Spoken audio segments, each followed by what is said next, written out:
SSC পরীক্ষার CC camera নিয়ে আজকে কথা বলবো।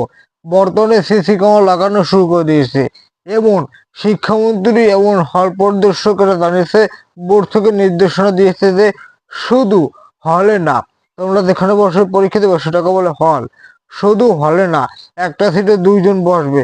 এবং প্রত্যেকটা হলে যদি ছোট হল হয়, চার করে ছয়টি, চার কোণে চারটি এবং মাঝে দুইটি, মোট ছয়টি করে সিসি ক্যামেরা থাকবে। এমনকি কক্ষের দরজায়, বাইরের পাশে, কেন্দ্রের চারিপাশে, এমনকি শিক্ষক যেখানে বসবে লাইব্রেরি, সেখানেও সিসি ক্যামেরা থাকবে, যাতে লাইব্রেরিতে বসে কোনো নকল বা কিছু কার্যক্রম করতে না পারে, সেটা ফুটেজ আকারে থাকবে, সেটা বড় কর্মকর্তা দেখতে পারবে। এমনকি কাউকে টিসি দিলে কি কারণে টিসি দিছে, তাকে জুম করে টিসি দিয়েছে না রাগ করে টিসি দিয়েছে, সেটাও ভিডিও আকারে থাকবে। তাই যারা গেরিলারে লেখার চেষ্টা করো তারা লিখতে পারবো না, এই জিনিসটা সাবধান হয়ে যাও। এই বছর পরীক্ষা খুবই হার্ড হবে, এমনকি এই বছর রেজাল্ট খুবই ভালো হবে, কারণ শিক্ষার্থীরা ইতিমধ্যে পড়তে বসে গেছে। এবছর খুবই রেজাল্টটা ভালো হবে, এটি আমরা আশা করি।